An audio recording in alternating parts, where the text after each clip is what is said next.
So thank you everybody for joining today on our Lunch and Learn about how holidays can be hard and for taking time out of your day to join us today. So let's start with introductions. My name is Filomena Doroslovak and I'm a school board social worker. And I'd like to introduce my partner today who has kindly offered to help with us today with all things tech. And her name is Tiffany Jall and she is a psychological services consultant. So as you've seen, Tiffany has helped with letting people into the presentation today, and she's going to be helping to manage the chat. And at the end of the presentation, if anyone is interested in a copy of the slides, that's something that Tiffany can also help with in sharing that with you. And as we already mentioned, it is being recorded, so you can always access it once it gets posted. So yeah, maybe a little bit of housekeeping would be hope that you have questions for us about the presentation. But given that we only have 30 minutes and it's not a lot of time, we're going to save the questions till the end if that's okay. So any questions that you might have, feel free to put them in the chat. And then at the end of the presentation, Tiffany can kind of look at them and we can answer them as best we can at the end. And we'll make sure that we give time for that. So why don't we get started? So the holidays can be hard. With the upcoming holidays that are coming, of course, it's a time of anticipation, it's a time of excitement, and a time that we enjoy, of course. But it's also important to remember that it can be a difficult time for some, and it can pose some unique challenges, I think, for us as parents and for our children and for our kids. We can move on to the next slide. So our goals for today. So as I mentioned, of course, 30 minutes isn't a lot of time. So I'd like to really kind of focus the presentation really on coping strategies. So we're going to be talking about, ways to kind of get through the season and cope with stress that can come, with the holidays. So I'll be talking about coping strategies for children as well as coping strategies for parents. And we're going to be sort of centering those coping strategies on family and mental health. So what the hope is for today is that these strategies will help you and your child cope with the stress that can come during this time of year. Sorry, I have a little bit of a cold. Yesterday my voice was going, but today it's a little bit better, but I know it sounds probably a little scratchy. So we can move on to the next slide. So I'm going to read this quote on family. During the holidays, families thrive when they embrace the spirit of togetherness without burdening themselves with unrealistic expectations. Taking care of each other means understanding that the joy of the season lies not in perfection, but in the genuine moments of connection and love shared, allowing everyone to celebrate in their own unique way. So when I read this quote, I thought to myself, that's easier said than done.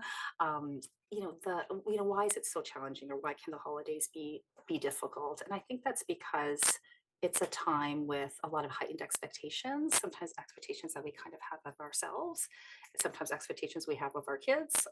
And the holidays can feel a bit like a test of how happy your family is, how successful your family is, and that can be stressful.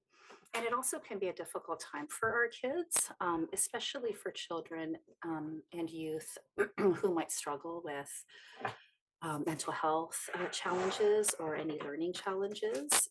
Those things can make navigating sort of day to day sometimes difficult. So certainly it can be even more challenging during kind of this time of sort of this heightened stress that can happen. We can move on to the next slide. In terms of mental health, I thought this was an interesting statistic. While the holiday season may be a time of joy for many, for others it can actually make depression and anxiety worse. In fact, 52% of Canadians report feelings of anxiety, depression, and isolation during the holiday season. So 52% is quite a big number. With the holidays quickly approaching, it's important to find ways to cope with the added stress that can come with this time of year.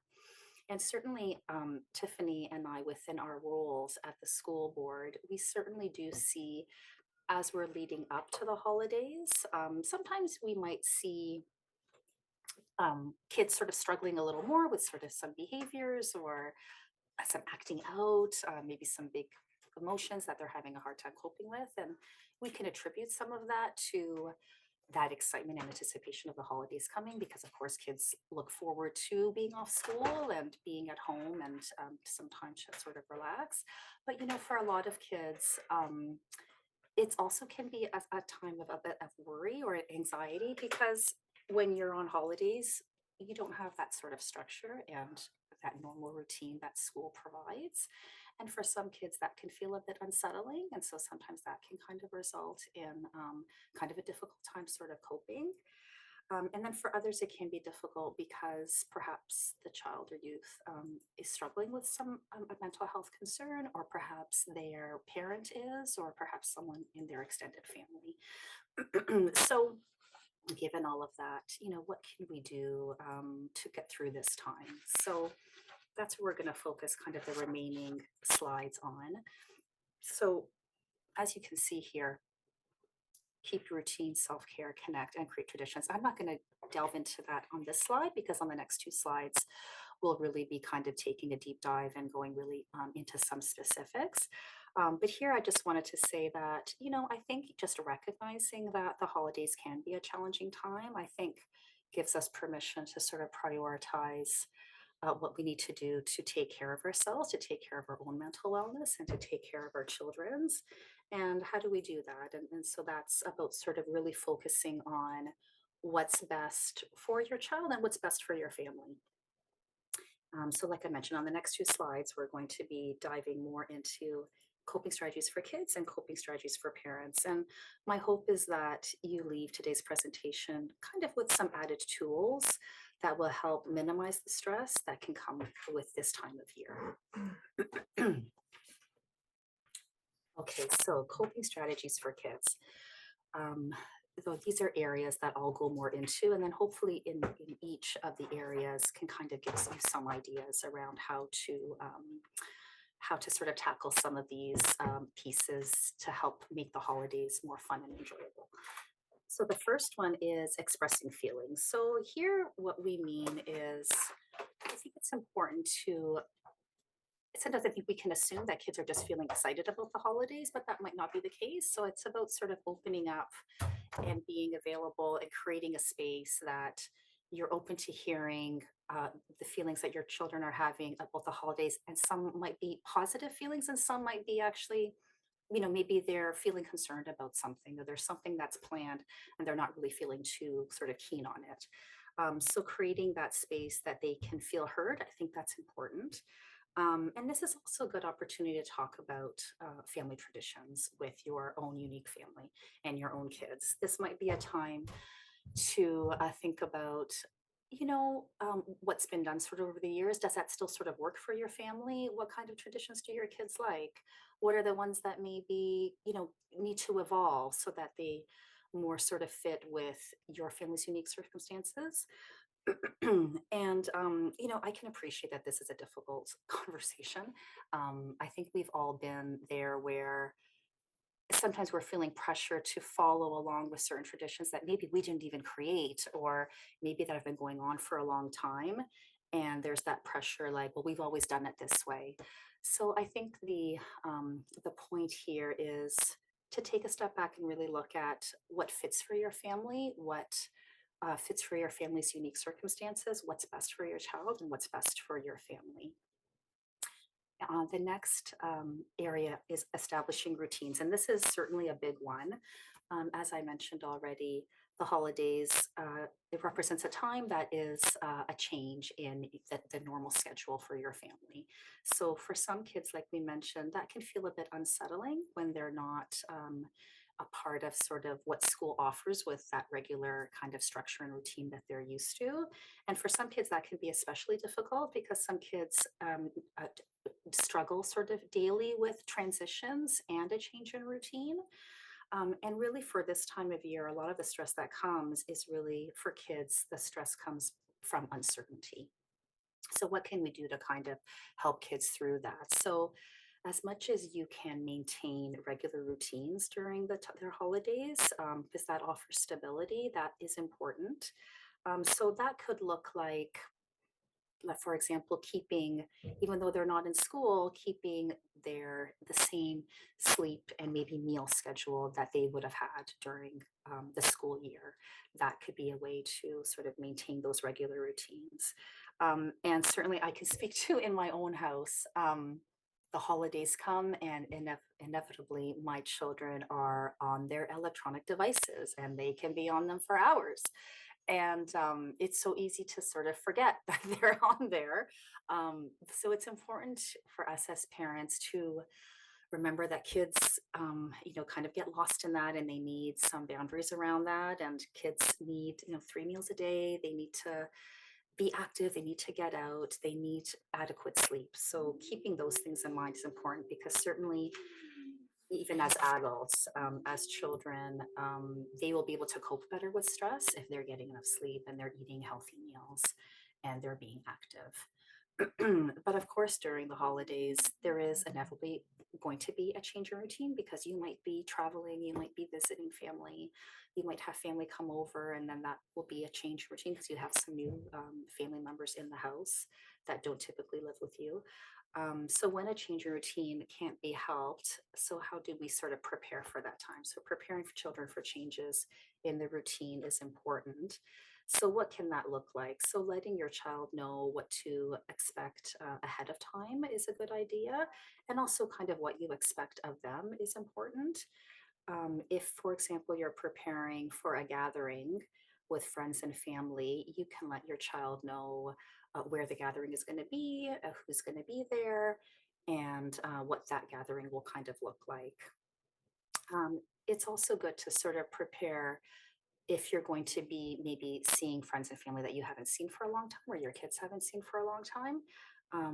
Preparing your kids and talking to them about how, there's going to be such and such there. They haven't seen you. They're going to be excited to see you, which means that they're probably going to have questions like, what have you been up to? And sometimes kids might not sort of know how to answer. So it might be helpful to maybe prepare and practice like some answers to certain questions that might come up. That might be helpful.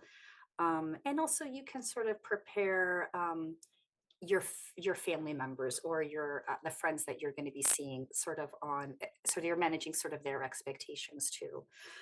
And the other thing is, if you are traveling, um, a way to sort of maintain some routine is bringing along familiar, for example, young children can bring along familiar toys. Even older teens can bring maybe books that maybe they read before bed, or certainly some teens will probably want to bring their phone, so that's okay too. But anything sort of familiar will help sort of keep that sort of connection to what they're sort of used to at home. In terms of creating traditions, so, establishing family traditions that are enjoyable and meaningful for your family. And traditions are important because they create a sense of continuity and connection. But again, kind of going back to looking at sort of what the traditions have been and do they still sort of work for your family? And maybe that might mean starting new traditions that sort of work better, because perhaps your family has changed. And also looking at, sometimes we're a part of certain traditions that have been created by somebody else. So maybe looking at, does that fit for your unique family? Teaching coping skills. So, no matter what you've sort of tried, it's inevitable that it's a time of year that can bring sort of some added stress for everyone. So we might, best to be sort of prepared. So if the time is sort of the stress is kind of becoming a bit overwhelming for your child, good to know some ways to help your child cope with that. So teaching your kids some coping skills. So that could be some deep breathing, and providing guidance on how to sort of manage those feelings in a healthy way. So talking to your children about, what feels comforting for them, and that will be different for each child. So for some children, that could be having some alone time. For others, that could be getting out and being active outside. It could be cuddling with their pet. It could be cuddling with a stuffed animal. It could be kind of disconnecting and reading a book, whatever that is. So whatever is sort of comforting for your child, you can sort of explore that with your kids and help them connect that they can use those strategies when they're feeling a bit overwhelmed. And certainly talking to your children about what's causing some stress is important, and knowing that just the talking it through can feel really calming for your child. The other thing too to consider is if you are kind of going to perhaps a holiday event or taking part maybe in an activity that might feel a bit busy. Sometimes planning with your children ahead of time, checking in with them, or maybe even designating a space where you will be that maybe is a quiet place that even you yourself can take a break at and kind of get a bit of a few minutes of quiet, or maybe for your children to have that as well is a good idea. And, with teenagers, again, it's okay if a teenager wants to bring their phone along. I think you can have that and still create some boundaries around how much they're on it. But I think certainly teens might want to kind of get on their phone to sort of disconnect maybe from the busyness that might be going on around them. And I think that's okay within certain sort of limits in terms of how long they're on there. And again, as sort of I was mentioning before, it's just sort of really important to make sure that our kids are getting enough sleep and they're eating well. They're being active, because certainly those things will help them cope with worry and stress better if those areas of their life are being met adequately. Managing expectations. So we talked a little bit about this already. Remembering that what the season is really about. It's about getting together with loved ones. It's about celebrating traditions and connecting with those that are important to us. It's not about having the best Christmas lights on your house or the perfectly choreographed, outing or activity. Again, it's important during this time to think about being open to change, because the holidays can look different maybe if perhaps there's been um, a change in the family, maybe through a divorce or separation, or perhaps a new baby, or perhaps through some loss because perhaps there's been a death in the family. The other way to also think about managing expectations is discussing realistic expectations for gifts and activities with loved ones. And part of that is helping kids understand, and even this is sort of a good thing to remind us as adults that, the holidays aren't about, they're not only about material, they're about more than material possessions. Quality time, so here it's about because we can kind of get caught up with the busyness of the holidays. So this point is really about prioritizing some quality time with your children and engaging in activities that promote bonding and connection. So that doesn't need to be anything elaborate. It could be sort of setting aside time for some relaxing activities, like maybe a movie night or a games night. I think prioritizing activities that feel relaxing and offer sort of some of that alone time with your kids can be fun and enjoyable, and can help with sort of recharging ourselves and sort of recovering from some of the busyness of the season. And the last piece here on educating on giving. So again, reminding ourselves and teaching our kids that it certainly can be a season, and is a season often, with lots of consumption sort of happening, but teaching that the value of giving and giving back. Perhaps it's a time that you could involve your children in some charitable activities or volunteer opportunities. One thing I thought about is it could be a great time when the kids aren't in school. If you have a teenager in high school, perhaps it's a time that they can um, get some of their community service hours that they need in order to graduate. Perhaps they can get some of those done. And then it's kind of a win-win, because you're giving back, but they're also earning some credit from some of that volunteer work.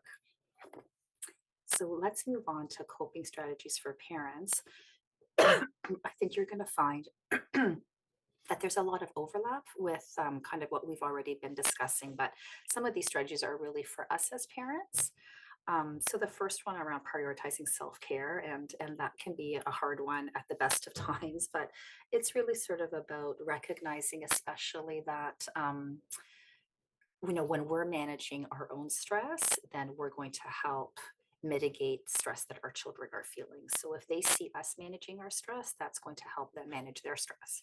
And when kids see that that we're okay and that we're managing our stress, it really creates sort of a basis of calm.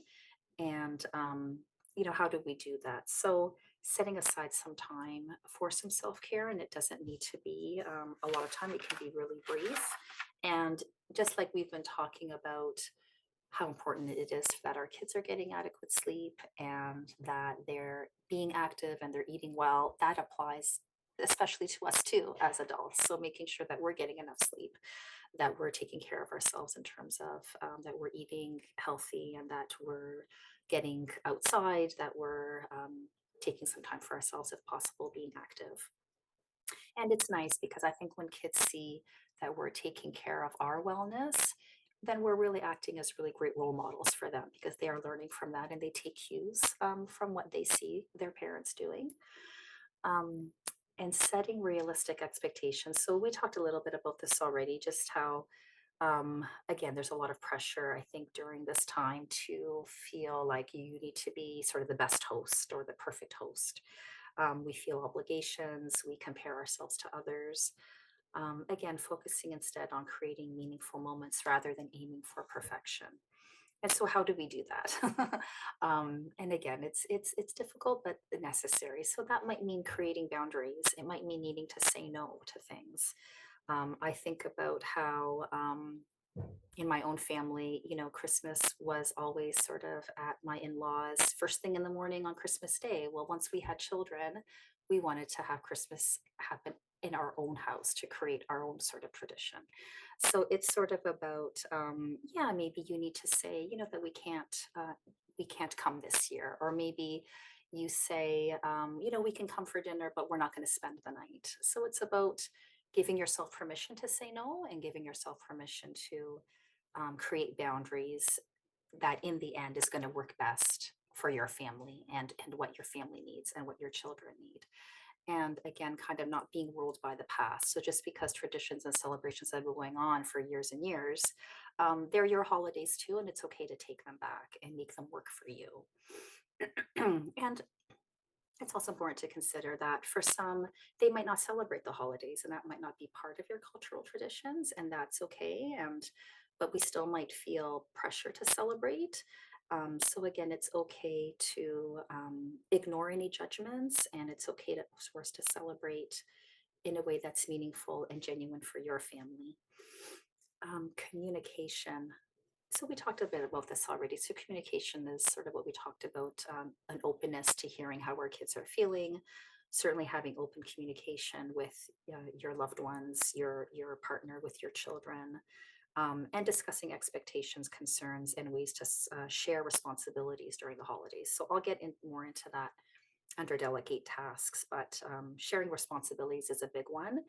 So let's say if you tend to be the one that hosts things at your house during the holidays, and you could be hosting for the first time, or this could be your 20th time hosting, it could still come with yeah, a feeling of pressure, and that could feel really overwhelming, even if you've done it many times. And you might be someone who feels, I think we all kind of can feel um, that it's our job to make it the perfect holiday for those that are coming. You want to please everybody. You want to make sure everyone is having fun. And then in the end, you're not having fun and it can feel overwhelming for you.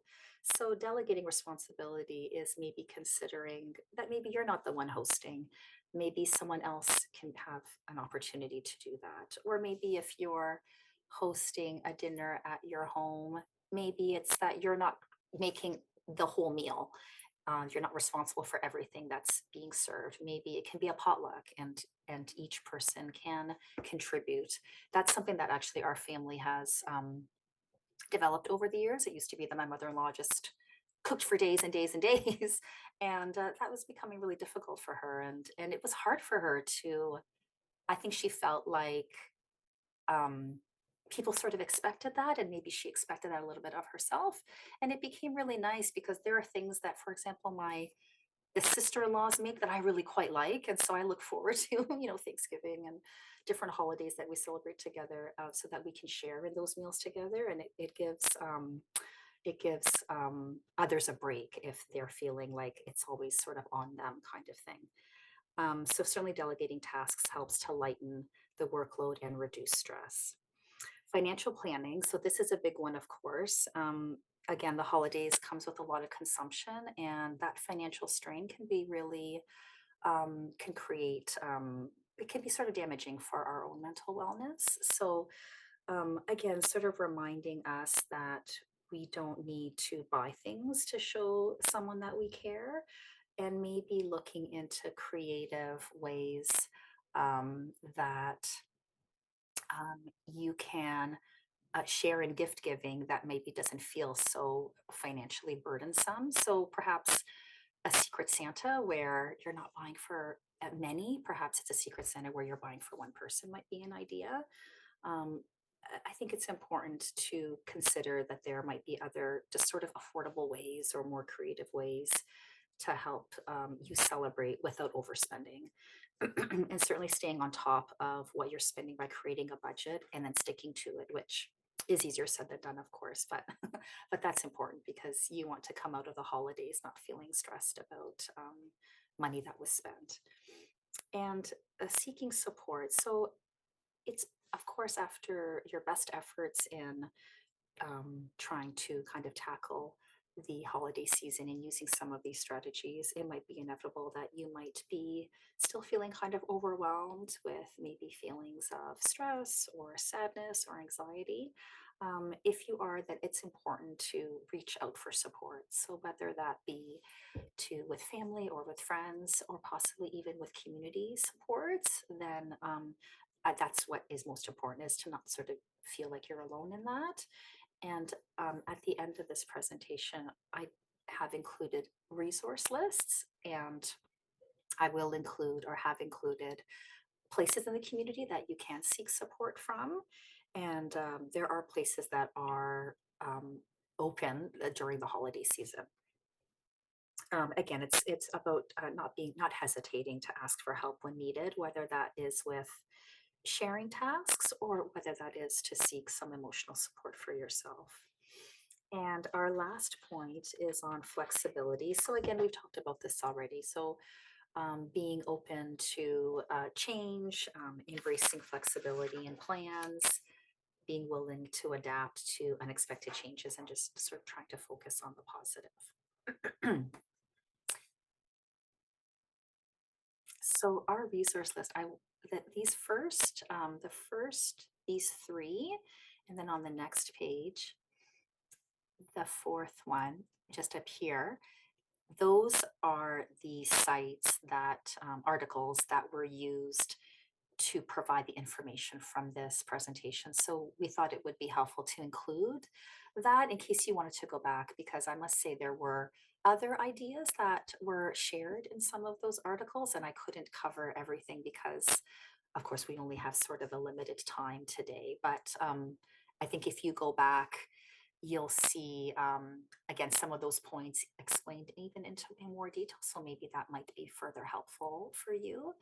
A Camino Wellbeing and Mental Health is an agency in town, and I did call over there to make sure that they do have.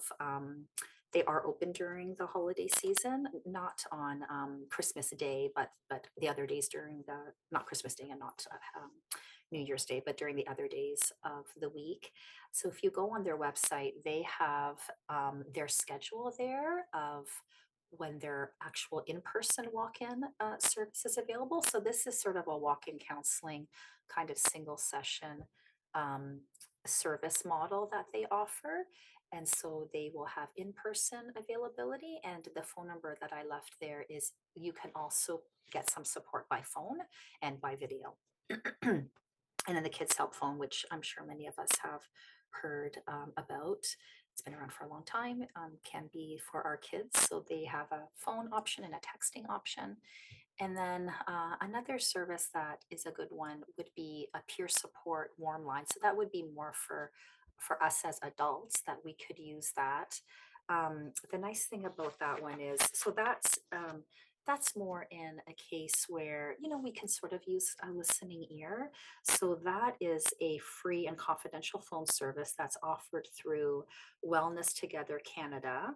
And the peer supporters that are on the phone can offer supportive conversations from the perspective of somebody who is also sort of living, has lived or living through their own sort of mental health, and navigating that, and can provide some support to others because they've sort of been there.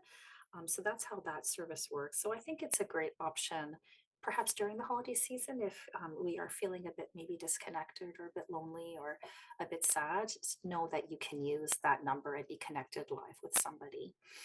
The next one is Here 24/7. So that is different than the peer support warm line. Here 24/7 is more of a crisis line.